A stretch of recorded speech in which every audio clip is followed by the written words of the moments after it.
Why did you return the ring? The billionaire CEO's fake girlfriend left at sunrise.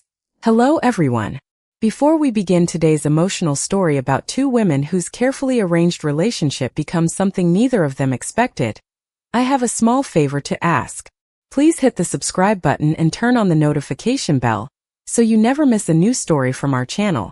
It is quick, it is free, and it helps us continue bringing you more heartfelt, dramatic and unforgettable stories about courage, trust, healing, second chances, and love between women. Your support truly means the world to us. And tell me, where are you watching from today? Share your city or country in the comments below. Thank you so much. Now let us return to our main character, a powerful woman who believed money and careful boundaries could protect her from heartbreak, and to the unexpected relationship that would teach her the true meaning of trust, freedom, and love. The first woman who made me forget I was a billionaire was the woman I had hired to pretend she loved me. My name is Claire Whitmore, and at 47 years old, I believed I understood the price of almost everything. I had spent 2 decades building Whitmore Biotech from a small research company into a multi-billion-dollar corporation headquartered in Manhattan. I knew what laboratories cost, what acquisitions cost, what mistakes cost, and after a painful divorce, what trusting the wrong person could cost. What I did not understand was how dangerous it could be to meet someone who wanted nothing from me. The morning Hannah Brooks entered my office, New York was hidden beneath gray clouds, and I was preparing for the largest acquisition in my company's history. Unfortunately, the financial press seemed more interested in my private life than our business. My divorce had become a convenient headline, and photographs of me leaving restaurants alone were being treated like evidence of some personal failure. Rebecca, my communications director, finally placed a proposal on my desk. "We need to change the narrative," she said. I expected a media campaign. Instead, she suggested a carefully managed public relationship lasting 90 days. Charity events, dinners, photographs, nothing involving company disclosures or false financial claims. Just a convincing personal story that might redirect attention while the acquisition moved forward. Ich zerrte her. You want me to hire a girlfriend? Rebecca gave me the expression she used when she knew I hated an idea but believed she was right. I want you to meet Hannah. 20 minutes later, Hannah Brooks walked into my office carrying a leather portfolio. She was 34, an independent crisis communications consultant, dressed in a forest green blouse beneath a dark blazer. She did not stare at the skyline. She did not compliment my office. She did not behave as though meeting Claire Whitmore was supposed to be the most important moment of her week. Rebecca handed her the proposed agreement. Hannah sat across from me and read every page. She asked about privacy. She asked about boundaries. She insisted that neither of us involve family members in fabricated stories. Then she reached the final page, lifted her eyes and said, "Does this contract tell me when I am supposed to pretend I like you?" Rebecca stopped breathing for approximately 3 seconds. I should have been offended. Instead, I laughed. Not the controlled laugh I used at fundraising dinners, but a real one. Hannah smiled. "Good. You can do that." "Do what?" "Act human."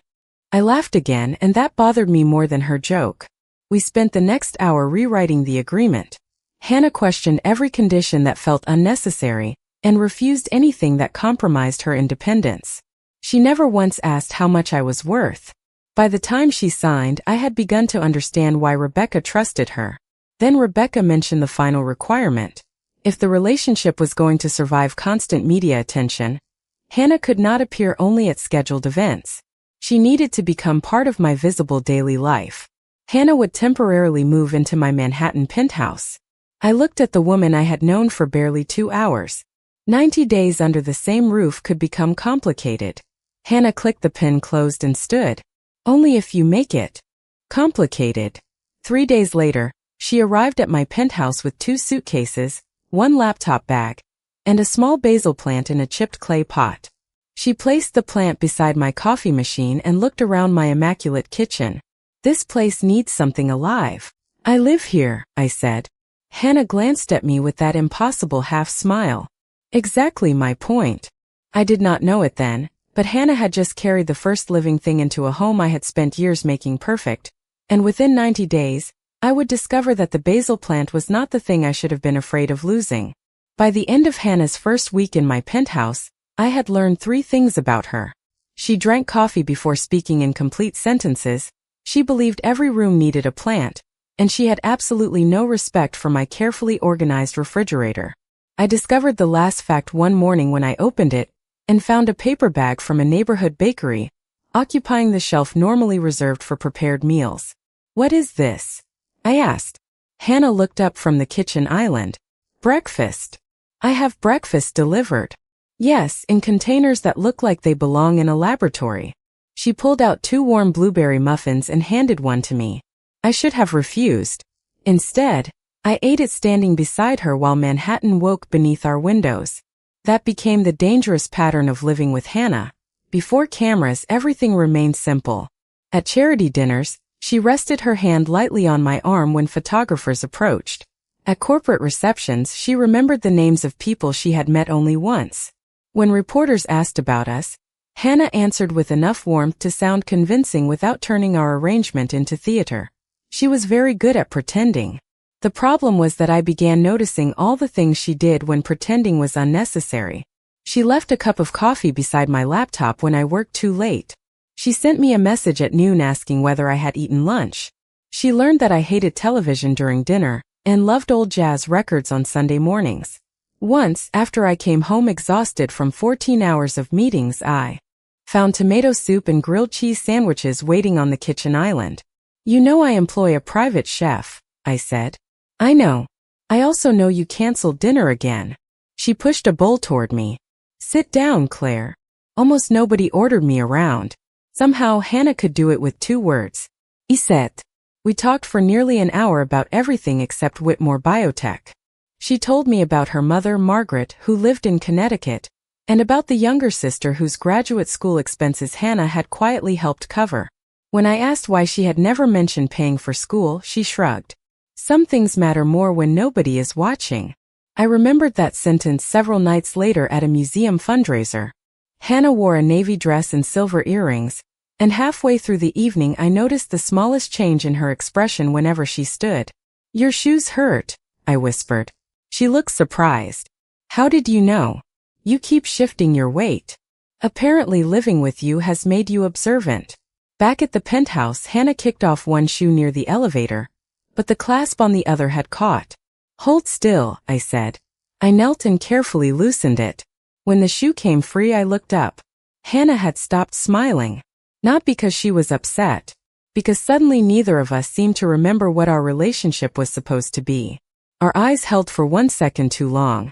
There were no photographers, no guests, no agreement requiring affection.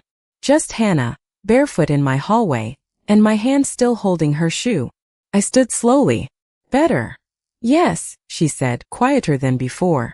"Thank you." She went to the guest room, and I remained by the windows listening to her footsteps disappear down the hall.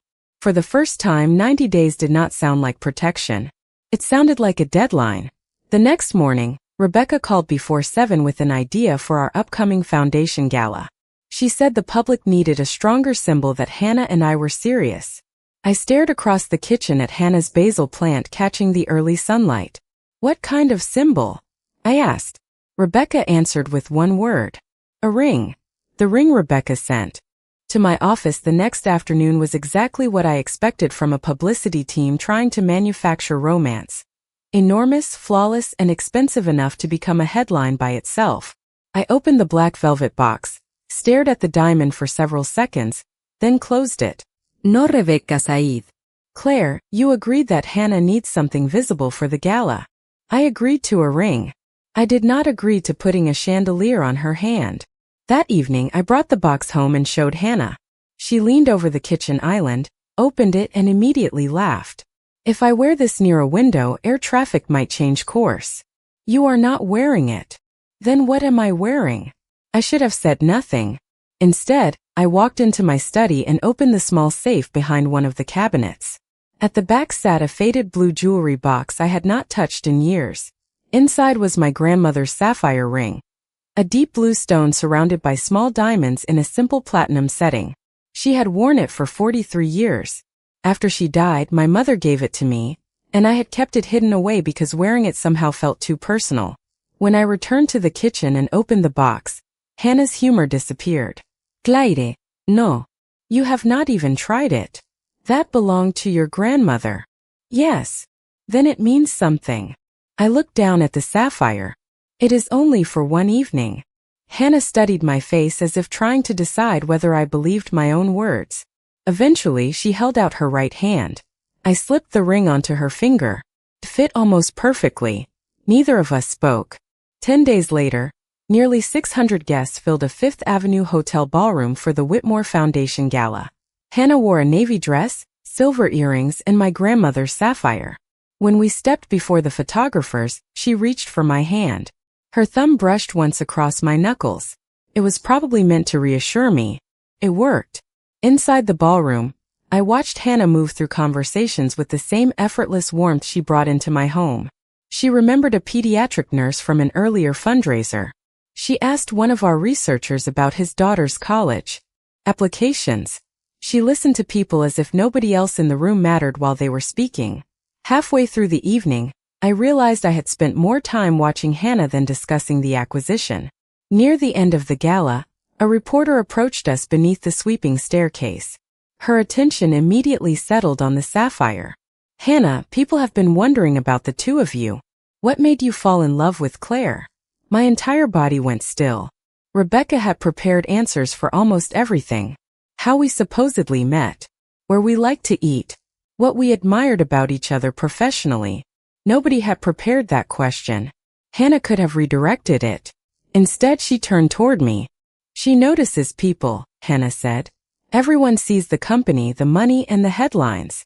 I see the woman who knows the overnight security staff by name. I see someone who reads letters from families her foundation helps when nobody is watching. She pretends she needs very little from anyone. But she cares more deeply than she lets people see. For several seconds, I forgot there was a reporter beside us. Those details had never appeared in a briefing document. Hannah had noticed them because she had been paying attention to me. In the car home, Manhattan lights moved across the windows while the silence between us grew heavier. That answer was not part of the plan, I finally said. I know. Then why did you say it? Hannah looked down at the sapphire on her hand before meeting my eyes. Because it was true. Nothing in the agreement had prepared me for those 4 words. I turned toward the window, suddenly aware that the ring I had called meaningless no longer felt like a prop. And for the first time, I stopped wondering whether everyone else believed Hannah was falling in love with me. I started wondering whether she truly was, and whether the reason that question frightened me was because I already knew what was happening to me. For the next several days, Hannah and I behaved as though 4 honest words in the back of a car had changed nothing. We still attended scheduled events, still followed Rebecca's calendar, and still returned each night to the same penthouse, but something invisible had shifted between us. Then, 3 weeks into our arrangement, Whitmore Biotech sent me to Chicago for a medical research conference, and Hannah came because several reporters were expected to attend. The conference went smoothly. Getting home did not. Freezing rain swept across Chicago that evening, and our flight to New York was canceled along with dozens of others. My assistant managed to find one hotel suite near the Chicago River. It had a bedroom, a sitting room, and a couch. You take the bedroom, I told Hannah. Why?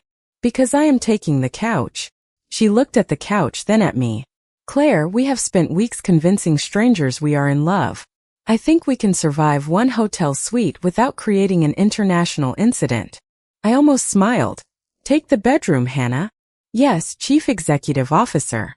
Near midnight, I found her sitting beside the window with a cup of tea, watching freezing rain trace silver lines across the glass. I should have returned to my laptop. Instead, I sat across from her. For several minutes, neither of us spoke. Then Hannah asked, "Why do you always assume people want something from you?" The question should have irritated me.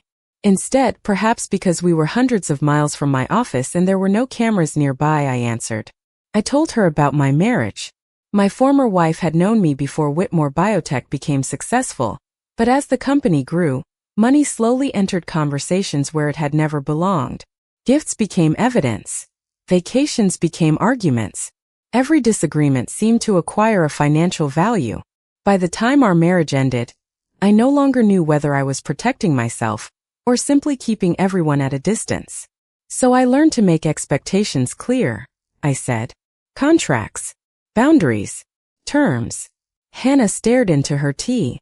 That sounds safe. It is. Does it make you happy? I looked toward the frozen river. No, she did not tell me I was wrong. Instead, she told me about her father. He had died when she was 26. Months afterward, her mother found a handwritten note tucked inside an old cookbook. Hannah still remembered one sentence. He wrote that the best part of loving my mother was knowing she never had to earn her place beside him. I felt something tighten in my chest. Hannah turned toward me. Do you know what I want from you, Claire? I suddenly feared the answer more than any business negotiation I had ever entered. What? She held my gaze. Nothing you can put in a contract. The room became very quiet. There was no reporter waiting for a romantic answer. No photographer asking us to stand closer. No audience we needed to convince. Hannah was simply telling me that whatever existed between us could not be purchased, scheduled, or protected by legal language. Eventually she stood. Good night, Claire.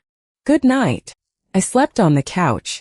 Sometime before dawn, I woke and discovered a blanket covering me that had not been there when I closed my eyes. I knew who had placed it there.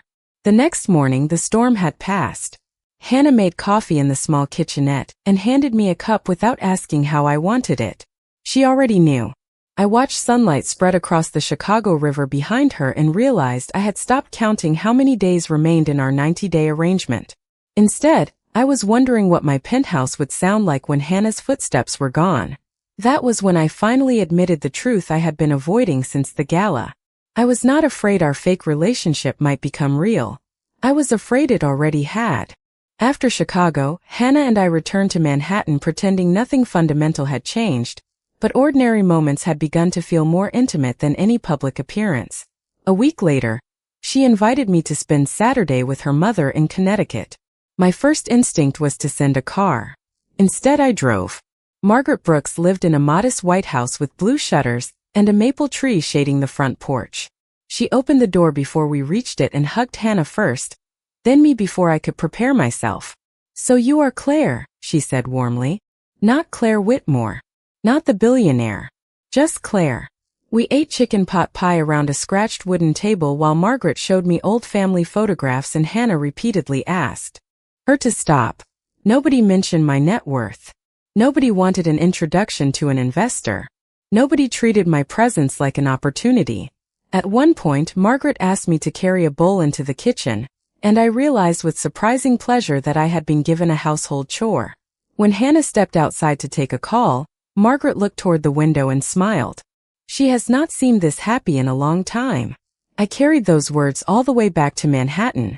That evening, rain tapped softly against the penthouse windows while Hannah watered the basil plant beside the coffee machine. Your mother likes me, I said. She does. She barely knows me. Hannah turned toward me. Maybe she knows enough. The silence between us changed. I looked at her and understood that avoiding what I felt had become another form of control. What are we doing, Hannah? She set down the watering can. I was hoping you knew. I know what the agreement says. I am not asking about the agreement. I reached for her hand. She let me take it. If I kiss you, I do not want it to belong to the contract. Hannah's expression softened. Then do not put it there. I kissed her gently. It was brief, quiet, and completely real. When we stepped apart, she smiled. That took you long enough. For the rest of the evening, I felt lighter than I had in years. Then morning came, and fear found a familiar language. Before Hannah woke, I called my attorney. I asked him to revise her agreement, increase her compensation, and guarantee additional financial protection if our personal relationship complicated the original arrangement. In my mind, I was protecting her. By afternoon, Hannah found the revised documents on my desk. She read the first page, then looked at me. You increased the payment. I wanted to make sure you were protected. Protected from what? From this becoming complicated. Her expression changed immediately. This. I heard the mistake too late. Hannah, that is not what I meant. She placed the papers carefully on the desk. Last night was real. This morning you put a price on it. I was trying to give you security. No? Claire. You were trying to control the risk. The words landed because they were true.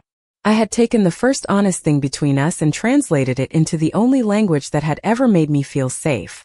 Money, terms, guarantees. I picked up the revised agreement, tore it once through the middle, and dropped it into the recycling bin. I am sorry, I said. I do not know how to do this without being afraid. Hannah watched me for a long moment, then reached across the desk and took my hand. Then be afraid, she said softly. Just do not make fear decide for both of us. I thought understanding my mistake meant I would never make it again. I was wrong, because while Hannah was holding my hand, someone on my own board already knew about our original agreement, and by Monday morning, Daniel Mercer would contact her with information that would test whether I had actually learned how to trust her. Monday morning began with Hannah standing beside the kitchen island, drinking coffee while I searched for the presentation notes I had somehow misplaced beneath 3 acquisition reports. You know, she said, for someone who runs a multi-billion-dollar company, you lose things surprisingly often. Only since you moved in. So now I am responsible for your organizational failures? I looked at her over my glasses. Apparently. She smiled, stepped closer, and straightened the collar of my coat before I left. The gesture was so ordinary that it frightened me more than our kiss had. Dinner tonight? I asked. I will be here. At 8:15, Hannah left for what she described as a professional meeting near Bryant Park. I thought nothing of it until shortly before noon, when my general counsel entered my office and closed the door. Claire. Daniel Mercer contacted Hannah. Daniel had served on the Whitmore Biotech board for 11 years and had become the strongest opponent of our pending acquisition, arguing that it would reduce the influence of several longtime board members. My attorney placed printed messages on my desk. Daniel knew about my original agreement with Hannah. More troubling, his messages referred to confidential acquisition discussions that should never have reached him in the form he described. She met him this morning, my attorney said. My first instinct should have been to call Hannah.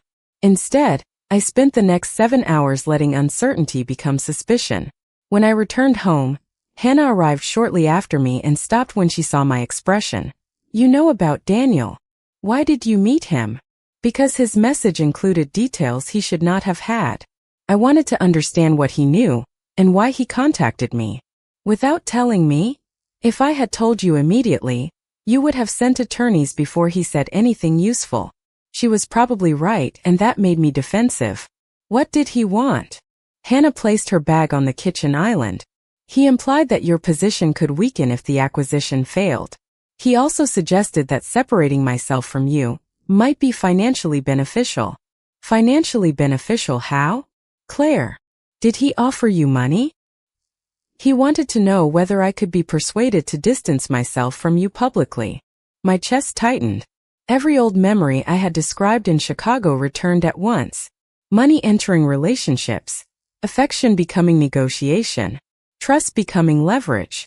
Hannah had warned me not to let fear decide for both of us. I remembered that warning and still I failed her. How much did they offer you? The silence afterward was immediate. Hannah looked at me as if I had become a stranger while standing 10 feet away. You think I went there because I wanted his money? I do not know what happened. Then remember who I have been since I walked into your office. I am trying to understand. No. You are trying to protect yourself before you understand. She looked down at her right hand. She had continued wearing my grandmother's sapphire even when cameras were nowhere nearby, something I had noticed but never dared mention. Slowly Hannah removed it. She placed the ring on the marble island between us. I cannot wear something that means love while you still believe I can be bought. Hannah, wait. Trust is not pretending evidence does not matter. It is refusing to let fear invent evidence that does not exist. I wanted to apologize, but the words felt inadequate beside what I had just asked her. Hannah picked up her bag. I need some space tonight. She walked toward the guest room and closed the door gently. I remained in the kitchen staring at the sapphire beside her basil plant. Hours passed. Midnight became 1 in the morning, then 2. I told myself I would apologize when the sun came up. I would listen instead of interrogating. I would finally prove that I had understood what Hannah had been trying to teach me. Sometime before dawn, I must have fallen asleep on the living room couch. A soft sound woke me. The front door was closing. I stood and hurried into the hallway. Hannah! No answer came. The guest room door was open. Her suitcases were gone. And as the first pale light of morning reached the kitchen, the sapphire ring was still waiting exactly where she had left it. For several seconds I stood in the hallway expecting Hannah to come back through the door. Perhaps she had forgotten something. Perhaps she only needed air. Perhaps there was still a version of that morning in which I could apologize before my mistake became permanent. Then I walked into the guest room. The bed was neatly made. The closet was empty. Her laptop bag was gone, along with the books she had stacked beside the bed and the old ceramic mug she used every morning. In the kitchen, her basil plant remained beside my coffee machine.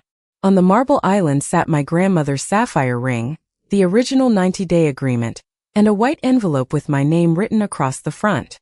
I opened it.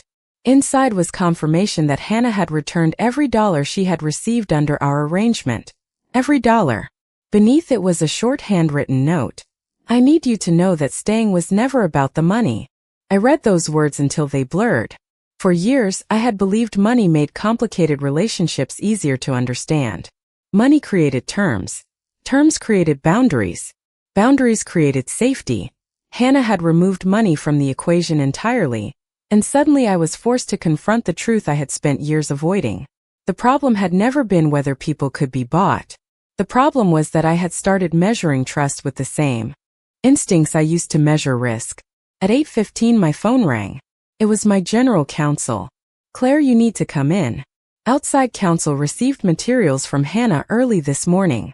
Less than an hour later, I sat in a conference room while messages appeared on a large screen. Hannah had documented her communication with Daniel from the moment he contacted her. She had saved his messages, written detailed notes immediately after their meeting, and forwarded everything he had voluntarily provided to independent counsel.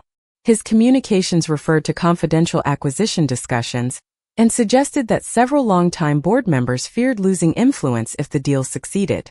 Daniel had approached Hannah because he believed our original agreement made her vulnerable.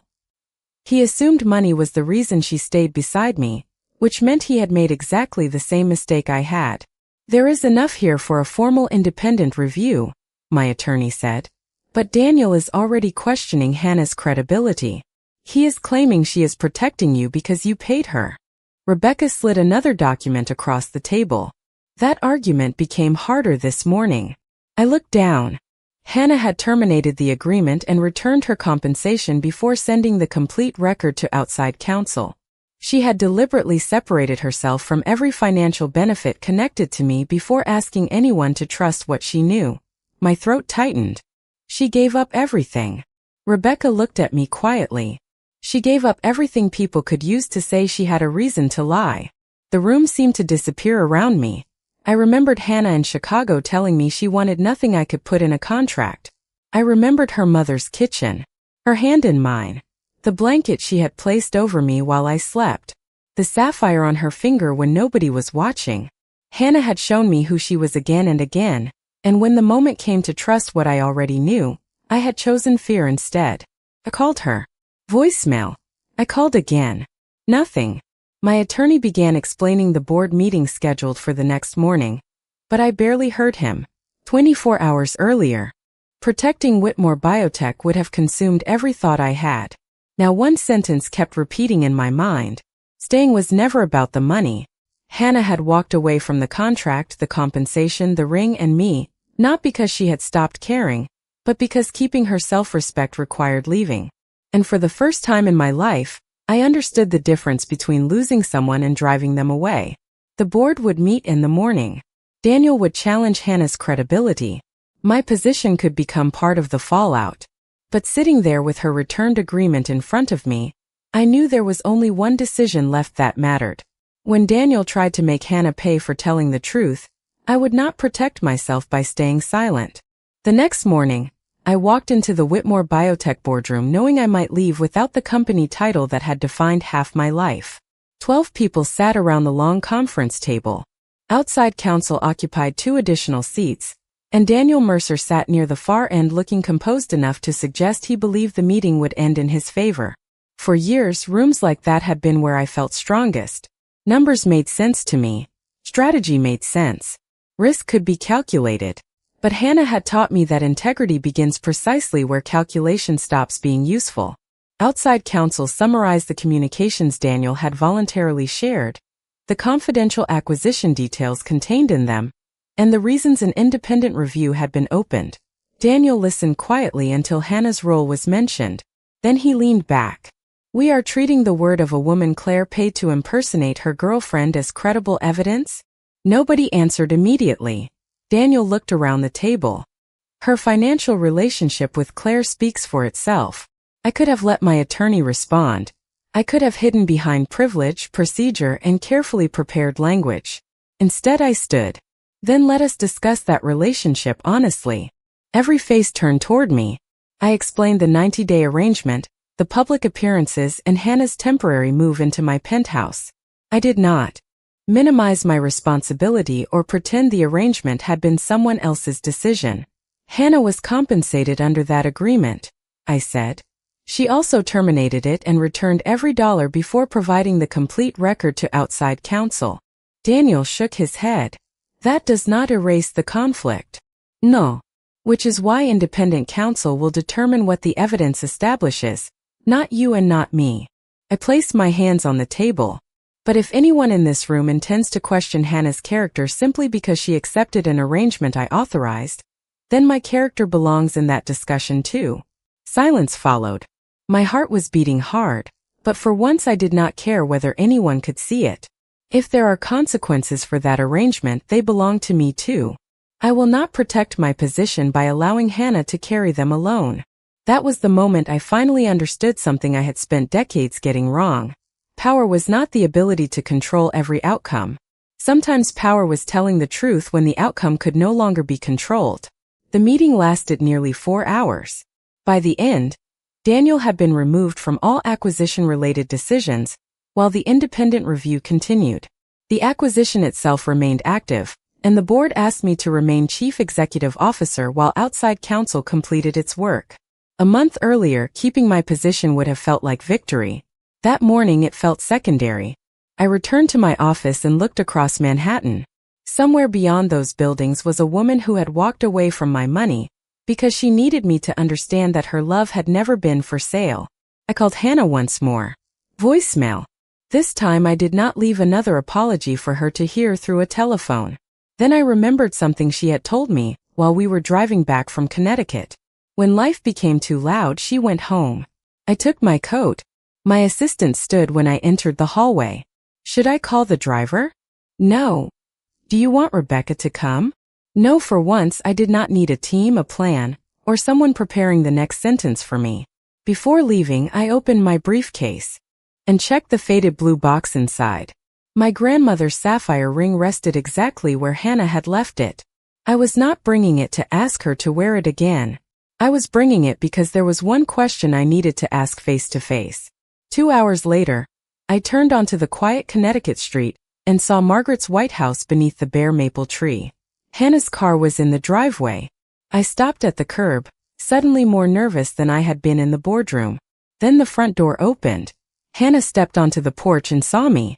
I touched the small blue box inside my coat pocket, opened the car door, and walked toward her with no contract, no offer, no guarantee, and no right to expect forgiveness. For the first time, all I had to give her was the truth. Hannah remained on the porch as I walked toward her. And with every step I felt less like the woman who had spent 20 years running Whitmore Biotech, and more like someone who had finally run out of places to hide. I stopped several feet from the stairs. "How did you know I was here?" she asked. "You told me this is where you go when everything gets too loud." Hannah glanced toward the driveway, then back at me. "What happened with the board?" "The acquisition is moving forward. Daniel has been removed from acquisition-related decisions, while the independent review continues. I still have my job. I am glad. I almost lost something more important." Her expression tightened slightly. I climbed one step but went no farther. "I told them everything about our arrangement. I told them you returned the money. And I told them that if there are consequences, they belong to me too." Hannah was quiet. "I am not here because I expect that to fix what I did. I continued. I am here because you trusted me with the truth of who you were. And when I became afraid, I made you prove yourself again. I am sorry. You asked how much they offered me. I know. Do you understand what that felt like? I am beginning to. I swallowed. And I know understanding it now does not erase it. For the first time, Hannah's expression softened. I reached inside my coat and removed the faded blue box. The moment she saw it, she shook her head. Claire, please do not. I am not asking you to take it back. I opened the box, revealing my grandmother's sapphire. I only need to ask you something. Why did you return the ring? Hannah stared at it for several seconds before answering. Because you gave it to your fake girlfriend. She looked directly at me. And by the time I left, I was not pretending anymore. I could not keep wearing something from a relationship we created for other people when I was already in love with you for real. The words left me unable to speak for a moment. Then I closed the box. I love you too. Hannah's eyes filled with emotion, but she did not step toward me. That does not fix everything. I know. Trust takes time. Then take all the time you need. I put the ring back into my coat. No contract. No deadline. No promise you have to make today. She studied me carefully. What happens now? Months earlier, I would have answered that question for both of us. This time I said, you choose. Hannah came down one step and reached for my hand. Not the ring. My hand. That was enough. She did not return to Manhattan with me that day. We started again slowly. I drove to Connecticut on weekends. We met for ordinary dinners where nobody expected photographs. Hannah continued building her consulting business, and I learned to ask before offering solutions. When fear returned, I learned to name it instead of turning it into suspicion. Trust came back through small choices repeated over time. 6 months later, Hannah carried her basil plant into my penthouse again. It had grown larger. So had we. That evening, beside the kitchen island where she had once returned my grandmother's sapphire, I showed her a different ring, simple and chosen only for her. This one has no contract attached to it, I said. Hannah laughed through happy tears before saying yes. We married the following spring in Margaret's backyard beneath the maple tree. Nearly 1 year after the morning Hannah left, I woke before sunrise and reached across the bed. She was still there. Manhattan slowly turned gold beyond the windows. 2 coffee cups waited in the kitchen, and the basil plant was thriving beside the glass. Once I believed love meant protecting myself from the possibility that someone might leave. Hannah taught me something better. Love was never about making it impossible for someone to walk away. It was about giving them the freedom to choose, and becoming someone they could still choose to stay beside.